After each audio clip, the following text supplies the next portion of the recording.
greatly miss this great statesman. Definitely. Well, he has been described in many words: a statesman, a politician par excellence, and the names go on. I don't have to mention all of them, but we definitely saw the significance of this man during the state funeral service that was held today at Nyayo National Stadium. And I'd like you to reflect on some of the speeches that were made by various leaders.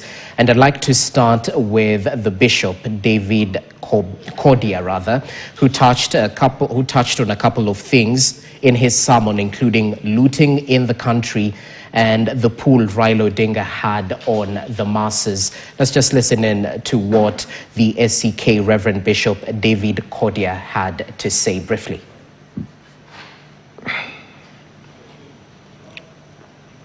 If there is anyone here at whatever level, be you a governor, be you an MCA, be you whoever it is who has looted this country, you know you stand a chance of being condemned.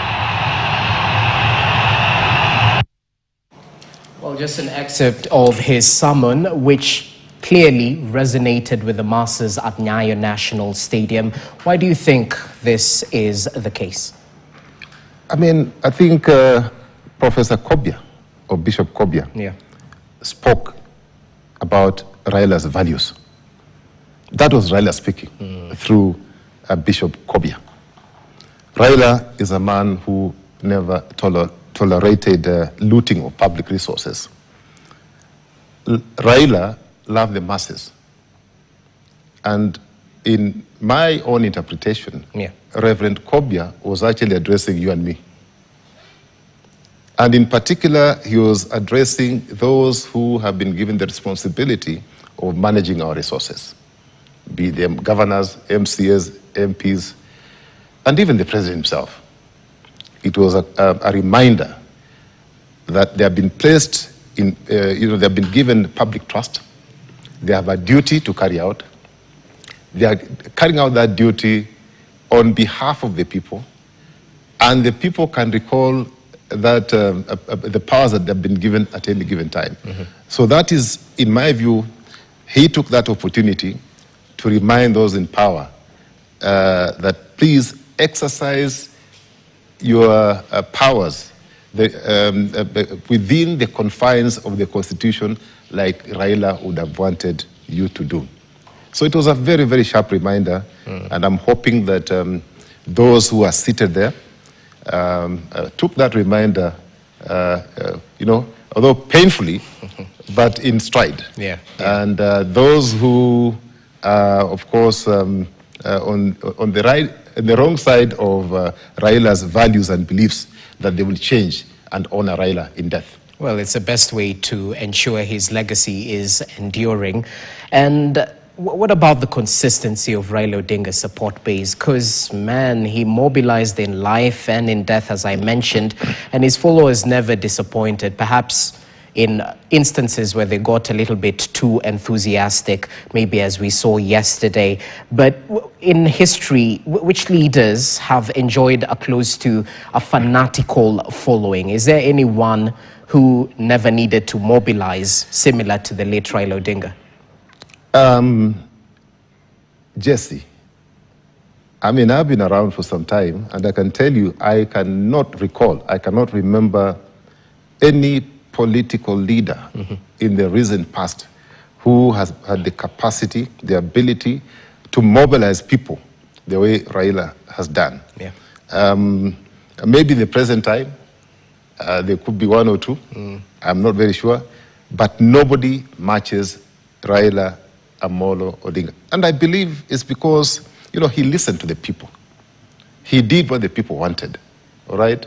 And you find that Raila, anytime that probably he took a step back, he only gave himself time to listen to what the people wanted, the direction that people wanted him to take. And he then, go ahead of them and provide the leadership that was required. So that was Raila. And Raila had a philosophy. Raila had a philosophy, of fairness. He was firm, yes, but very fair. He believed in hard work. He believed in transparency. And those are some of the values that,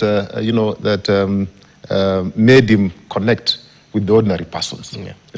Raila never believed that you are given an office, so that you can enrich yourself, or enrich or make it possible for your cronies to amass wealth.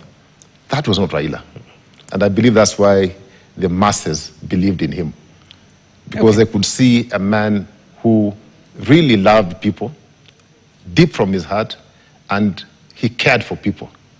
And like most of the politicians that we currently have, who get into public office, to enrich themselves, and acquire,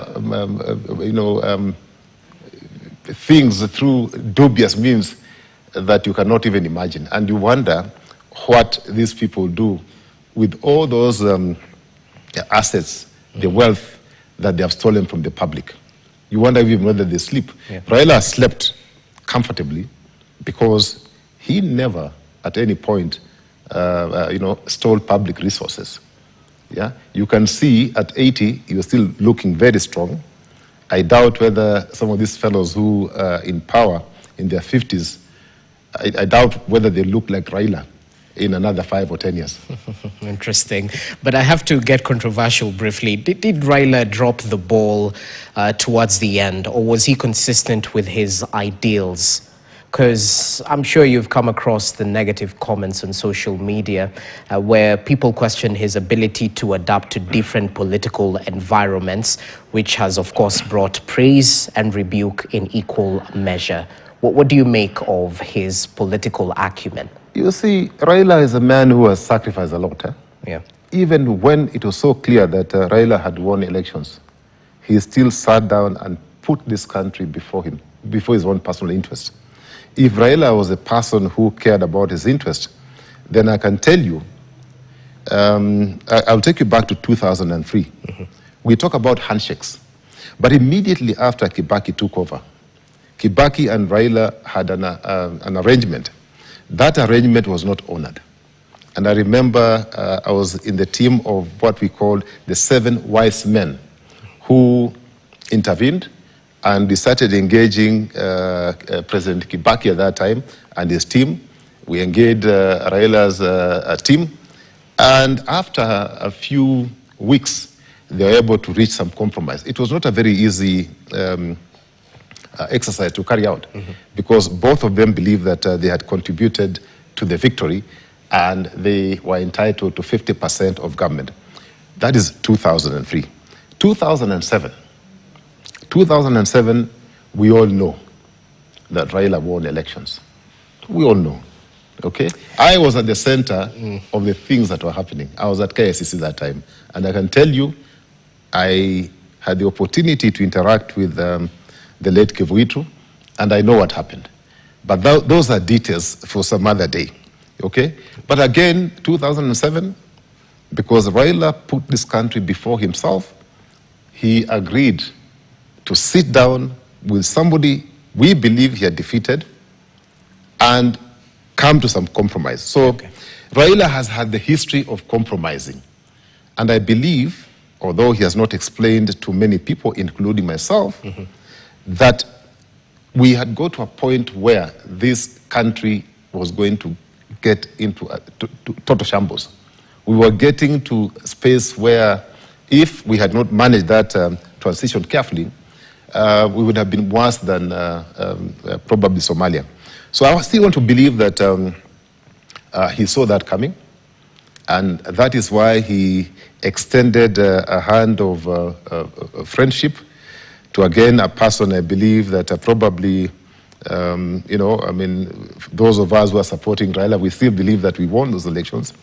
But for the sake of this country, again, Raila dropped his ambitions and said, okay, there's always another day that we can fight, but Kenya is greater than all of us. Definitely. Let's just listen into some of this